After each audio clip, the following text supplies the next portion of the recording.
오늘 우리가 함께 나눌 말씀은 가인과 아벨의 사건을 통해 죄를 다스리며 이기는 자로 나아가는 것입니다.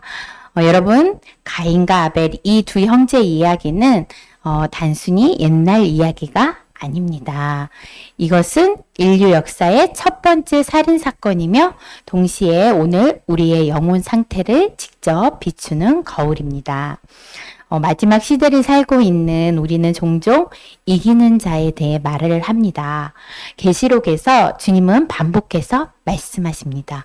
귀 있는 자는 성령이 교회들에게 하시는 말씀을 들을지어다. 이기는 자에게는 그런데 묻고 싶습니다, 여러분. 진정한 이기는 자는 누구입니까? 혹시 여러분은 물질의 유혹을 거절할 수 있는 사람입니까? 혹은 세상의 명예와 지위를 거절한 사람입니까? 물론 이것도 중요합니다. 하지만 이것만으로는 부족함이 있습니다. 진정한 이기는 자는 먼저 자신 안의 죄를 다스리는 자이며 말씀으로 삶을 살아내는 자입니다. 자신 안의 죄부터 다스리는 것, 이것이 모든 승리의 기초입니다. 외적인 세상을 이기기 전에 우리는 먼저 자신의 내면의 악을 다스려야 합니다. 분노를, 질투를, 미움을, 교만을 다스려야 합니다. 이것이 최고의 전투이며 이것이 가장 어려운 싸움입니다. 창세기 4장 3절에서 4절 말씀입니다. 세월이 지난 후에 가인은 땅의 소산으로 제물을 삼아 여호와께 드렸고 아벨은 자기도 양의 첫 새끼와 그 기름으로 드렸더니 여호와께서 아벨과 그의 제물은 받으셨으나 여러분 두 형제 모두 제사를 드렸습니다. 둘 다 종교적 의무를 행했습니다. 둘 다 거룩한 예배 자리에 섰습니다. 둘 다 자신들이 할 수 있는 제물을 준비했습니다. 외적으로는 완전히 동일해 보이는 두 개의 예배 행위입니다. 그런데 주님은 아벨의 제사만 받으셨습니다. 창세기 4장 4절에서 5절 말씀입니다. 아벨은 자기도 양의 첫 새끼와 그 기름으로 드렸더니 여호와께서 아벨과 그의 제물은 받으셨으나 가인과 그의 제물은 받지 아니하신지라. 가인이 몹시 분하여 안색이 변하니. 여러분, 가인의 얼굴이 변했습니다. 왜일까요? 왜냐하면 그는 자신의 예배가 거절당했다는 것을 깨달았기 때문입니다. 가인은 자신의 제사를 매우 자신감 있게 드렸을 것입니다. 내가 이 땅에서 수고해서 이 곡식을 재배했다. 내가 충분히 열심히 했다. 이것으로 충분하겠지? 하지만 하나님의 반응은 거절이었습니다. 왜일까요? 우리 많은 사람들이 외적인 행동만을 봅니다. 하지만 하나님은 마음, 중심을 보십니다. 하나님은 영이시니 예배하는 자가 신령과 진정으로 예배할지니라. 이것은 매우 명확한 선언입니다. 하나님은 물질적인 재물을 원하시는 것이 아닙니다. 의식과 절차를 원하시는 것이 아닙니다. 하나님은 영혼의 진정한 헌신을 원하십니다. 히브리서 10장 4절에서 6절 말씀입니다. 이는 황소와 염소의 피가 능히 죄를 없이 하지 못함이라. 그러므로 주께서 세상에 임하실 때 이르시되 하나님이 제사와 예물을 원하지 아니하시고 오직 나를 위하여 한 몸을 예비하셨도다. 번제와 속죄제는 기뻐하지 아니하시나니. 아멘. 아무리 많은 제물과 제사를 드려도 하나님의 마음이 없으면 소용이 없습니다. 다만 형식일 뿐입니다. 가인의 제사는 무엇이 문제였을까요? 성경은 명확하게 말하지는 않지만 히브리서 11장 4절에 중요한 단서를 제공합니다. 히브리서 11장 4절 말씀입니다. 믿음으로 아벨은 가인보다 더 나은 제사를 하나님께 드림으로 의로운 자라 하시는 증거를 얻었으니 하나님이 그 예물에 대하여 증언하심이라. 그가 죽었으나 그 믿음으로써 지금도 말하느니라. 믿음으로. 이것은 핵심입니다. 아벨은 믿음의 제사를 드렸으며 의로운 자라 말씀합니다. 하나님을 신뢰하고 그분의 말씀대로 순종하는 마음을 가진 자였음을 뜻합니다. 그는 자기 양의 첫 새끼를 드렸습니다. 최고의 것을 최선을 드렸습니다. 왜일까요? 하나님이 받으실 만한 가치 있는 것을 드리기 위해서였습니다. 이것은 신앙의 태도입니다. 이것은 경외함이며 사랑입니다. 반면 가인은 땅의 소산을 가지고 제물로 드렸습니다. 문제는 그의 마음에 있습니다. 가인의 제사는 처음부터 진정성이 없었을 것입니다. 그것은 의무였고 형식이었고 습관이었을 뿐입니다. 우리는 묻지 않을 수 없습니다. 오늘날 우리의 예배는 여러분 어떻습니까? 주일마다 예배당에 앉고 찬송가를 부르고 설교를 듣습니다. 헌금을 드리고 기도 시간에 고개를 숙입니다. 하지만 정말로 진정한 신령과 진정의 예배가 우리 마음에서 흘러나오고 있습니까? 아니면 그저 주일 의례를 따르는 형식적인 예배는 아닙니까? 우리는 일주일 동안 무엇을 했는지 생각해 보시기 바랍니다. 월요일부터 토요일까지 우리는 어떻게 살았습니까? 우리의 마음과 입술이 일치합니까? 이사야 29장 13절 말씀입니다. 주께서 이르시되 이 백성이 입으로는 나를 가까이하며 입술로는 나를 공경하나 그들의 마음은 내게서 멀리 떠났나니 그들이 나를 경외함은 사람의 계명으로 가르침을 받았을 뿐이라. 입으로는 나에게 가까우나 그 마음은 나에게서 멀고. 이 얼마나 무서운 말씀입니까? 입술의 경배와 마음의 경배 사이에는 차이가 있습니다. 우리는 그 차이를 간과하면 가인처럼 거절당할 것입니다. 가인은 거절당했습니다. 하나님이 자기 제사를 받지 않으셨습니다. 창세기 4장 5절 6절 말씀 다시 살펴보겠습니다. 가인과 그의 제물은 받지 아니하신지라. 가인이 몹시 분하여 안색이 변하니 여호와께서 가인에게 이르시되 내가 분하여 함은 어찌 됨이며 안색이 변함은 어찌 됨이냐. 가인이 거절당했을 때 무슨 일이 일어났습니까? 그는 심히 분했습니다. 안색이 변했어요. 외적으로 그의 감정이 분명하게 나타났습니다. 그것은 자존심의 상처였습니다. 동생과 자신의 예배가 하나님 앞에서 구분되었다는 것을 알았을 때 그의 마음에 분노의 불이 붙었습니다. 그리고 이 순간 정말로 중요합니다. 왜냐하면 하나님이 가인에게 말씀하시기 때문입니다. 창세기 4장 6절에서 7절 말씀 보겠습니다. 여호와께서 가인에게 이르시되 내가 분하여 함은 어찌 됨이며 안색이 변함은 어찌 됨이냐. 내가 선을 행하면 어찌 낯을 들지 못하겠느냐. 선을 행하지 아니하면 죄가 문에 엎드려 있느니라. 제가 너를 원하나 너는 죄를 다스릴지니라. 아멘. 여러분 여기서 주목할 점은 하나님이 가인의 분노를 무시하거나 비난하지 않으셨다는 것입니다. 오히려 하나님은 가인에게 의문을 던지십니다. 내가 분하여 하는 것이 어찌함이냐. 이것은 책망이면서 동시에 기회의 제안입니다. 그리고 하나님은 가인에게 희망을 주십니다. 내가 선을 행하면 어찌 낯을 들지 못하겠느냐. 내가 옳은 일을 하면 떳떳하게 얼굴을 들 수 있잖아. 잘못을 고치고 바르게 하면 된다는 말씀이죠. 다음에 잘해라. 하나님은 여전히 가인에게 기회를 주고 있습니다. 하지만 가장 중요한 말씀은 다음입니다. 선을 행하지 아니하면 죄가 문에 엎드려 있느니라. 죄가 너를 원하나 너는 죄를 다스릴지니라. 여러분 이 얼마나 정말 놀라운 경고입니까? 첫째, 선을 행하지 않으면 죄가 문에 엎드려 있느니라. 이것은 만약 우리가 바른 선택을 하지 않으면 죄가 너를 삼키려 문 앞에서 기다리고 있다. 즉 죄는 언제든 들어올 준비가 되어 있다는 그 경고의 뜻입니다. 죄는 가인의 분노를 알고 있습니다. 죄는 그 분노의 틈새를 타고 들어오려고 준비하고 있었습니다. 로마서 6장 12절 말씀에 그러므로 너희는 죄가 너희 죽을 몸을 지배하지 못하게 하여 몸의 정욕에 순종하지 말고.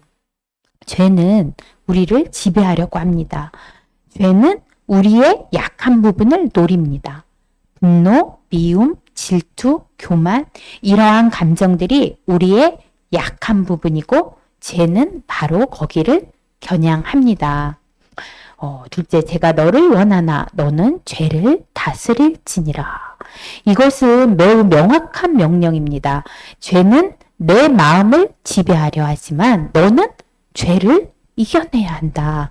하나님은 가인에게 화와 질투에 휘둘리지 말고 스스로 다스려라 라고 말씀하셨습니다. 우리는 그 분노를 다스릴 힘과 능력이 있습니다. 불가능하지 않습니다. 예배소서 4장 26절 말씀에 분을 내되 죄를 짓지 말며 해가 지도록 분을 품지 말고. 우리가 분을 내되 죄를 짓지 말며, 이것이 핵심입니다. 분을 내는 것 자체가 죄가 아닙니다. 심지어 의로운 분노도 있습니다. 예수님은 성전에서 돈 바꾸는 자들을 보실 때 진노하셨어요. 그 분노는 거룩한 분노였습니다. 그러나 우리의 분노는 어떻습니까? 대부분 자존심 때문입니다. 가인의 분노가 그러했습니다. 그것은 자기 자신이 거절당했다는 자존심의 상처 때문의 분노였습니다. 그리고 가인이 그 분노를 다스리지 못했을 때 무슨 일이 일어났습니까? 창세기 4장 8절에 가인이 그의 아우 아벨에게 말하되 우리가 들로 나가자 하고 그들이 들에 있을 때 가인이 그의 아우 아벨을 쳐 죽였더라. 분노는 살인으로 발전했습니다. 여러분, 이것이 얼마나 무서운 지능입니까? 야고보서 1장 14절에서 15절 말씀 보겠습니다. 오직 각 사람이 시험을 받는 것은 자기 욕심에 끌려 미혹됨이니. 우리가 시험 유혹을 받는 이유는 외부 탓이 아니라 우리 마음 안에 욕심 때문으로, 즉 사탄이 유혹할지라도 그 유혹에 흔들리는 건 내 마음속 욕심이 있기 때문입니다. 욕심이 잉태한 즉 죄를 낳고 죄가 장성한 즉 사망을 낳느니라. 여러분, 욕심이 마음속에서 계속 자라면 결국 행동으로 옮겨져 죄가 되어버리고, 그 죄가 계속 반복되고 커지면 영적인 죽음, 하나님과의 단절로 이어집니다. 즉 죄는 처음에는 작게 시작되지만 결국 우리의 삶과 마음을 파괴하는 결과를 낳게 된다는 것입니다. 여러분, 유혹은 얼핏 보면 밖에서 오는 것 같지만 사실은 내 마음 안에 욕심이 시작점입니다. 그래서 믿음의 사람은 욕심이 자라기 전에 그 마음을 다스리는 게 무엇보다 중요합니다. 욕심, 죄, 사망으로 이어지는 이 흐름을 끊는 유일한 방법은 우리가 하나님께 마음을 지키는 것뿐입니다. 가인의 죄의 발전 과정을 살펴보면 어떻습니까? 첫째, 분이 커집니다. 시간이 지날수록 그 분이 증폭됩니다. 둘째, 미움이 생깁니다. 분이 계속되면 미움으로 변합니다. 셋째, 복수심이 생깁니다.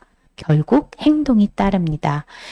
그것이 행동으로 나타날 때 죄를 낳고 그 죄가 반복될 때 사망에 이릅니다. 이것이 가인의 경험이었습니다. 그리고 이것이 오늘날 수많은 사람들의 경험이기도 합니다. 우리는 말씀을 전파합니다. 자신의 죄를 다스리세요. 분노를 내려놓으세요. 신령과 진정으로 예배하시기 바랍니다. 여러분, 그러면 어떤 일이 일어납니까? 많은 사람들이 귀를 막습니다. 말씀이 그들의 마음을 지적할 때 내 문제는 당신이 이해하지 못합니다. 이것은 변명입니다. 나는 충분히 하고 있습니다. 이것은 자기 기만입니다. 왜 자꾸 나한테만 지적하십니까? 이것은 가인의 반응입니다. 그리고 가장 무서운 것은 말씀이 자신에게 직접 다다를 때 회개하지 않고 분노하고 가인과 같이 하나님의 말씀이 듣기 싫어집니다. 로마서 3장 10절에서 12절 말씀에 기록된 바 의인은 없나니 하나도 없으며 깨닫는 자도 없고 하나님을 찾는 자도 없고 다 치우쳐 함께 무익하게 되고 선을 행하는 자는 없나니 하나도 없도다. 우리는 모든 사람은 죄인이며 죄 때문에 무익한 존재가 됩니다. 죄가 우리의 판단을 흐리게 합니다. 우리는 자신의 죄를 보지 못해요. 대신 다른 사람의 죄는 봅니다. 사탄은 사람들이 자신이 옳다라고 생각하도록 속입니다. 사람들에게 자기의 죄를 정당화하도록 만듭니다. 아, 저 사람이 먼저 내게 상처를 줬어. 그러니까 내가 분노하는 것이 당연하지. 나는 이렇게밖에 할 수 없어. 이것은 나의 성격이야. 하나님은 우리가 감정을 가진 인간이라는 것을 알잖아. 이렇게 우리는 자신의 죄를 변명합니다. 그리고 말씀이 우리를 지적할 때 우리는 분노합니다. 왜냐하면 우리의 자존심이 상하기 때문입니다. 이것이 죄의 가장 교묘한 속임수입니다. 죄는 여러분 자신을 죄라고 부르지 않아요. 죄는 자신을 현실, 감정, 성격, 상황이라고 부릅니다. 베드로전서 5장 8절 말씀에 근신하라, 깨어라. 너희 대적마귀가 우는 사자와 같이 두루 다니며 산길 차를 찾나니. 여러분 마귀는 우리의 약점을 너무 잘 알고 있습니다. 마귀는 우리를 찾고 있습니다. 여러분 현대사회에서 우리를 보세요. 분노가 얼마나 만연합니까? 정치 전쟁에서의 분노, 그죠? 소셜 미디어에서의 분노, 가정에서의 분노, 교회에서의 분노. 하지만 성경은 다르게 말합니다. 골로새서 3장 12절에서 14절 말씀에 그러므로 하나님의 택하신 자요 거룩하고 사랑받는 자처럼 긍휼과 자비와 겸손과 온유와 오래 참음을 옷 입고 이 모든 것 위에 사랑을 더하라. 이것이 완전하게 묶는 것이니라. 여러분 긍휼과 자비와 겸손과 온유와 오래 참음을 옷 입고 이것이 하나님의 자녀의 옷입니다. 그런데 말씀이 우리에게 이것을 요청할 때 우리는 종종 거절합니다. 왜냐하면 우리의 자존심이 이것을 허락하지 않기 때문입니다. 이것이 오늘날의 가인입니다. 말씀을 듣지만 듣기 싫어합니다. 말씀이 직면할 때 분노합니다. 말씀이 지적할 때 사랑이 아니다고 비난합니다. 그리고 가장 슬픈 것은 결국 그 거절이 자신을 파괴한다는 것입니다. 창세기 4장 14절 말씀에 나의 벌이 너무 커서 감당할 수 없나이다. 가인은 평생을 도피자로 살아야 했습니다. 하나님의 말씀을 거절한 결과 그의 인생은 힘들어졌습니다. 하지만 계시록은 다른 이야기를 합니다. 계시록 3장 20절에서 21절 말씀을 보면 내가 문 밖에 서서 두드리노니 이기는 자에게는 내가 내 보좌에 앉혀 내가 내 아버지 보좌에 앉은 것 같이 하리라. 그리고 가장 중요한 요한계시록 19장 8절 말씀 보겠습니다. 그에게 빛나고 깨끗한 세마포 옷을 입도록 허락하셨으니 이 세마포 옷은 성도들의 옳은 행실이로다 하더라. 아멘. 이 옷은 성도들의 옳은 행실이라. 이것이 핵심입니다. 이기는 자가 입는 빛나고 깨끗한 세마포 옷은 단순한 외적 상징이 아닙니다. 그것은 옳은 행실입니다. 즉 진정한 이기는 자는 삶 속에서 올바른 행동으로 증명되는 사람입니다. 이기는 자는 단순히 말씀을 아는 사람이 아니라 말씀을 삶으로 사는 사람입니다. 이것이 차이입니다. 여러분 이기는 자의 특징은 무엇입니까? 첫째, 자신의 죄를 인정합니다.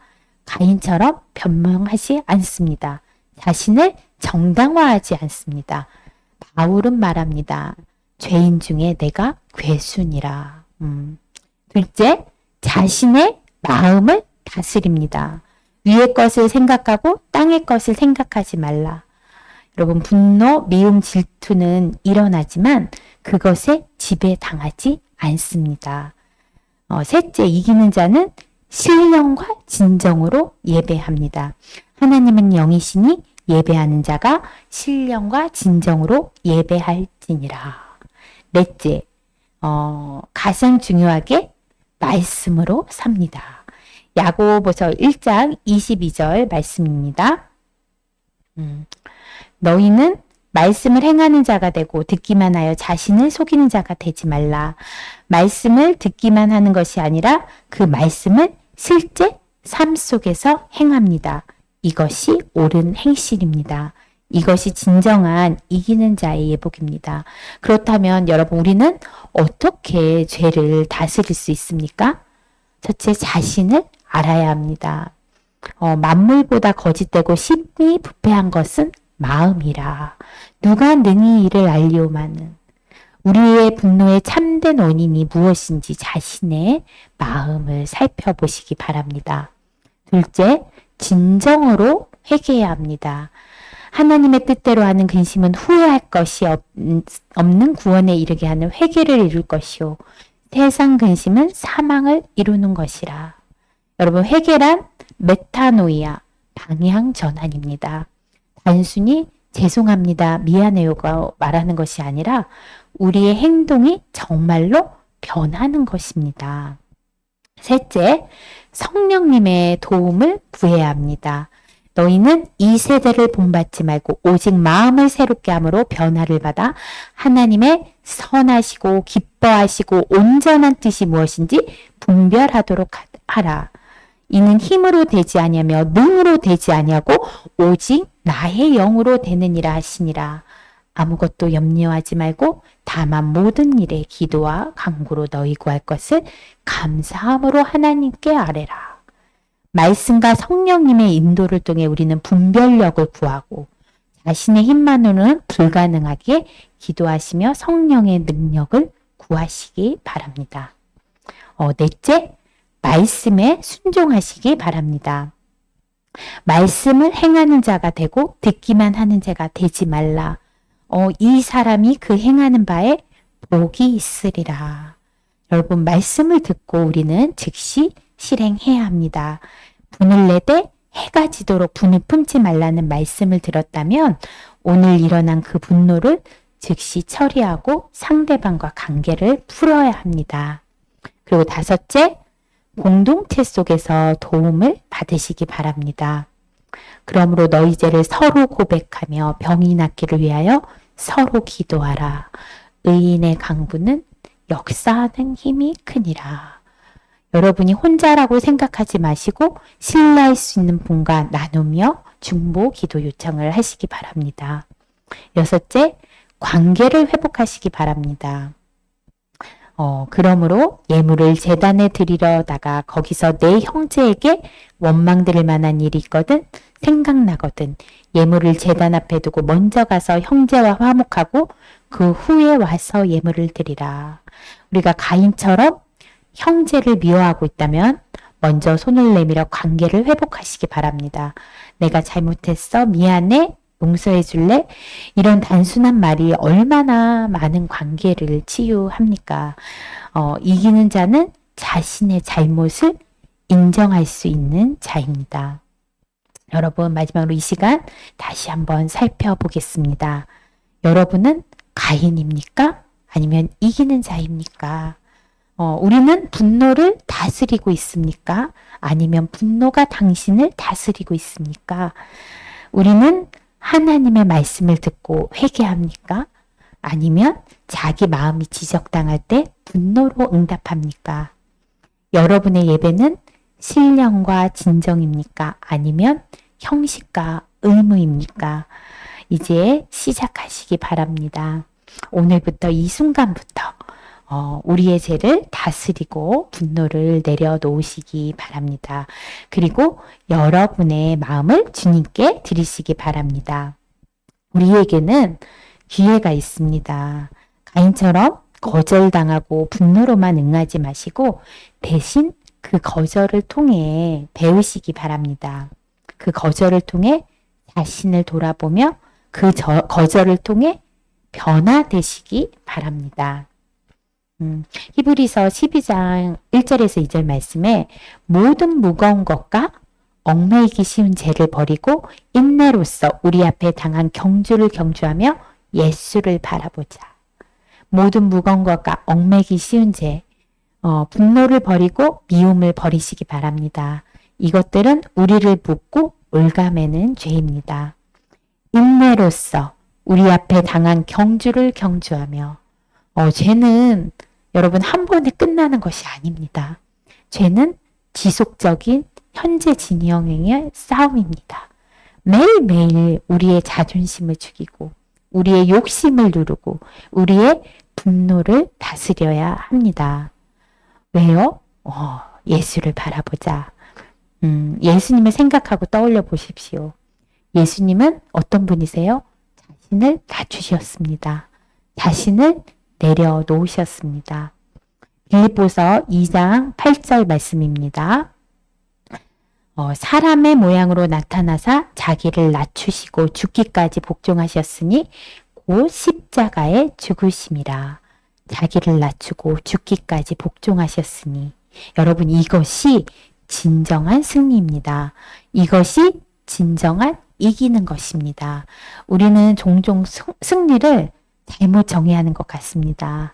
진정한 승리는 나의 자신의 자아를 죽이고 낮추며 복종하는 것입니다. 자신의 욕심을 내려놓으며 자신의 자존심을 꺾는 것입니다. 그때만 우리는 이기는 자가 되면 됩니다. 낮추고 내려놓고 각자의 십자가를 지며 말입니다. 계시록 21장 7절 말씀에 이기는 자는 이것들을 유산으로 받겠고 나는 그의 하나님이 되고 그는 내 아들이 되리라. 우리가 지금 자신의 욕심을 죽이고 자신의 분노를 다스리면 주님께서 우리에게 주실 약속들이 있습니다. 생명나무의 가시를 먹게 하실 것이며 둘째 사망으로 해를 받지 않을 것입니다. 감추었던 만나와 흰 돌을 받을 것입니다. 이방 속에 다스리는 번세를 받을 것입니다. 흰 옷으로 입혀질 것입니다. 하나님 성전의 기둥이 될 것입니다. 주님의 보좌 옆에 앉을 것입니다. 여러분 이것이 얼마나 우리에게 위대한 약속입니까? 그런데 반면 가인은 어떻게 되었습니까? 창세기 4장 14절에서 15절 말씀 보면 나의 벌이 너무 커서 감당할 수 없나이다. 여호와께서 가인에게 표를 주사. 가인은 표를 받았습니다. 내가 죄인이다라는 표를. 여러분은 가인처럼 죄의 표를 받겠습니까? 아니면 이기는 자처럼 영원한 유산을 받겠습니까? 여러분 이 순간이 중요합니다. 우리의 인생의 방향을 결정합니다. 히브리서 3장 말씀에 오늘날 너희가 그의 음성을 들으면 너희 마음을 완고하게 하지 말라. 오늘날입니다. 여러분 지금입니다. 마음을 완고하게 하지 마시기 바랍니다. 말씀에 응하시고 성령의 감동에 따르시기 바랍니다. 주님 앞에서 자신을 낮추며 우리의 죄를 인정하는 자들이 되시기 바랍니다. 우리의 분노를 내려놓고 우리의 마음을 주님께 드리시기 바랍니다. 그러면 주님이 우리를 받으실 것입니다. 우리를 용서하시고 변화시킬 것입니다. 주님은 우리에게 승리를 주실 것입니다. 우리는 진정한 이기는 자가 될 수 있습니다. 할렐루야. 아멘.